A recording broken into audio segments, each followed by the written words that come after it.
Okay, team, hopefully you went to Haiku today and you clicked on our link for the day that's going to take you to part 2 of our internment piece. The last time we were together on Thursday, we started talking about the internment of the Japanese, and I made a new form that just has these 4 boxes for you. The number for the executive order, notes on the internment camp Korematsu, and then civil liberties.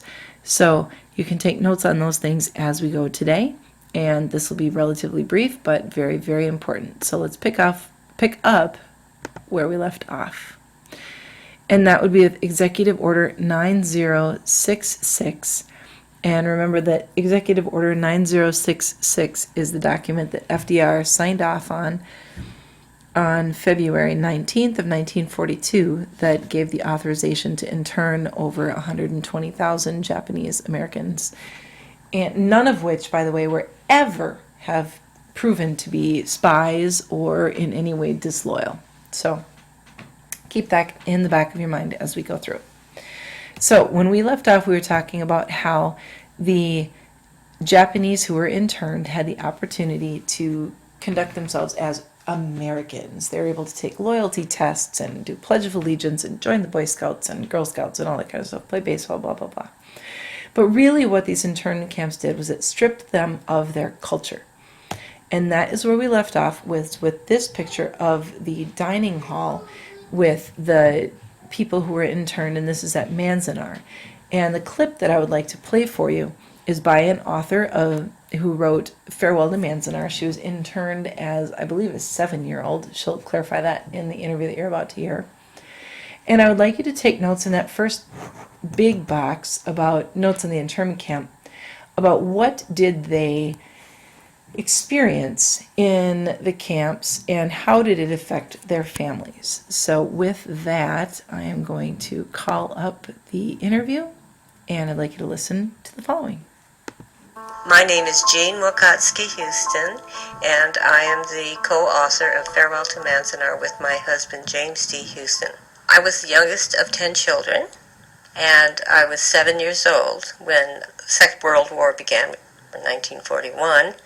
And my father at that time had 2 fishing boats. We lived in Ocean Park in Southern California. He was very successful. We had a house just on the beach. When the bombing of Pearl Harbor happened, the FBI came immediately and arrested my father. And we didn't find out for several months later where he was taken. He was taken to Fort Lincoln in North Dakota, a federal prison camp. The people from the Los Angeles area where I lived, we didn't go to an assembly center. We went straight to Manzanar because it was already half built. And that was early on. It was bleak, a desert. It was it was very strange. Sent us to the moon as far as I was concerned. At 7, I was too young to be insulted. Camp worked on me in a much different way. I wasn't aware of this at the time, of course. No one was, except maybe Mama, and there was little she could have done to change what happened. It began in the mess hall. Before Manzanar, mealtime had always been the center of our family scene. In camp, and afterward, I would often recall with deep yearning the old round wooden table in our dining room in Ocean Park, the biggest piece of furniture we owned, large enough to seat 12 or 13 of us at once. Now, in the mess halls, after a few weeks had passed, we stopped eating as a family. Mama tried to hold us together for a while, but it was hopeless. Granny was too feeble to walk across the block 3 times a day, especially during heavy weather, so May brought food to her in the barracks. My older brothers and sisters, meanwhile, began eating with their friends, or eating somewhere blocks away in the hope of finding better food. Q and I were too young to run around, but often we would eat in gangs with other kids while the grown-ups sat at another table. I confess I enjoyed this part of it at the time. We all did. My own family, after 3 years of mess hall living, collapsed as an integrated unit.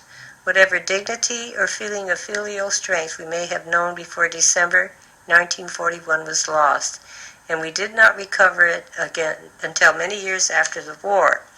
not until after Papa died and we began to come together, trying to fill the vacuum his passing left in all our lives. For me, it was one of the most destructive things that happened because of that internment camp experience. Emotionally, it was the breakup of the family. My father disappears. He comes back a drunk. We don't eat together as a family. Your privacy totally violated. You're bathing together with a whole bunch of strangers. We had guns pointed at us, and we were within a barbed wire. So there was this feeling of being criminals, that we had somehow committed some crime. I remember asking my mother, why were we in the prison camp? I said, why are we here? What did we do wrong? My mother said, but it's because we're Japanese. So in my childish mind, from that moment on, thought that it was not only bad to be Japanese, it was criminal. The closing of the camps in the fall of 1945 only aggravated what had begun inside. Papa had no money then and could not get work. Half of our family had already moved to the East Coast, where jobs had opened up for them. The rest of us were relocated into a former defense workers' housing project in Long Beach. In that small apartment, there never was enough room for all of us to sit down for a meal. We ate in shifts, and I yearned all the more for our huge round table in Ocean Park. Soon after we were released, I wrote a paper for a 7th grade journalism class describing how we used to hunt grunion before the war. The whole family would go down to Ocean Park Beach after dark, when the grunion were running, and build a big fire on the sand. I would watch Papa and my older brothers splash through the moonlit surf to scoop out the fish. Then we'd rush back to the house, where Mama would fry them up and set the sizzling pan on the table with soy sauce and horseradish for a midnight meal. I ended the paper with this sentence: the reason I want to remember this is because I know we'll never be able to do it again. You might say it would have happened sooner or later anyway, this sliding apart of such a large family in post-war California. People get married, their interests shift, but there is no escaping the fact that our internment accelerated the process, made it happen so subtly it was almost tangible.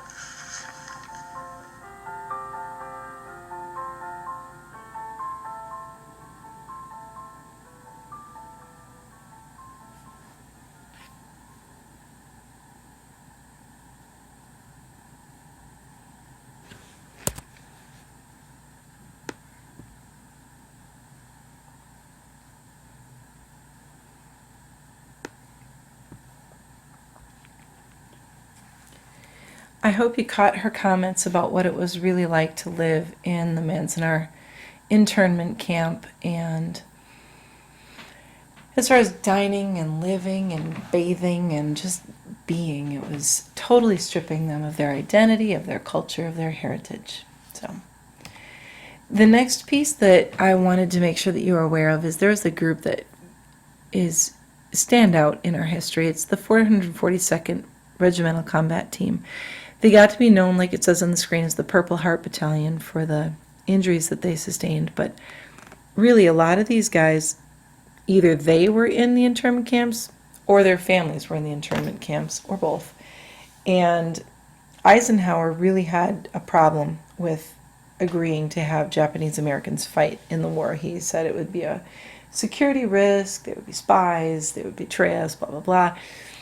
And his leaders in Italy, fighting on the Italian front, said, you've got to be kidding me. Give us people who are willing to fight. And so they did. They fought so gallantly. They sustained great personal injury and self-sacrifice. It was an absolute standout example of the service to our country that the Japanese Americans gave. And again, none of their families were found to be spies, so that was important to know. Then in 1944, one of the Japanese Americans who was interned he sued the United States government. His last name was Korematsu. And Mr. Korematsu sued the United States government, saying they were wrongfully imprisoning him. And the United States government claimed that they had the right to imprison this group of people on the basis of the threat that they posed as spies in times of war. So the case made it to the United States Supreme Court, which is the building that you see on the upper right-hand side here. And the Stone Court, the group of justices in the picture, they voted 6-3 for the United States. And they said the United States, in times of war, to protect itself, has the right to imprison, basically, a group of people to protect itself. So it was a sad, sad point in the legal times of our country. Then we get to 1988, and President Reagan, as you're about to see, President Reagan, and this is going to have me watch it on YouTube, signed a document called the Civil Liberties Act of 1988. And I'm going to open this up and have you listen to this clip. So in 1988, there were approximately 60,000 people still alive who had been interns, so about half of them. And I'd like you to listen here what President Reagan has to say. The long campaign for redress and the perseverance of the Japanese American community culminated in the signing of the redress bill on August 10, 1988 by President Reagan. The legislation that I am about to sign provides for a restitution payment to each of the 60,000 survivors, surviving Japanese Americans, of the 120,000 who were relocated or detained. Yet no payment can make up for those lost years. So what is most important in this bill has less to do with property than with honor. For here we admit a wrong. Here we reaffirm our commitment as a nation to equal justice under the law.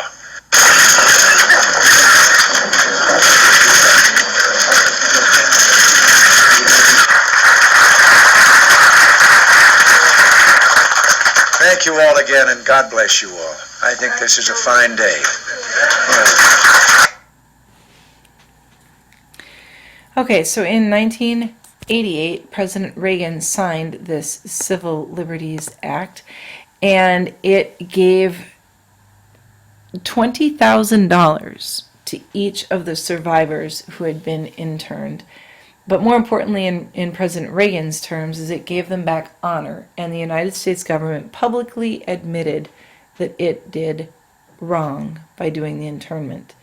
And his phrase, equal justice under the law, up here on the top of the United States Supreme Court building, carved into the front, it says equal justice under the law.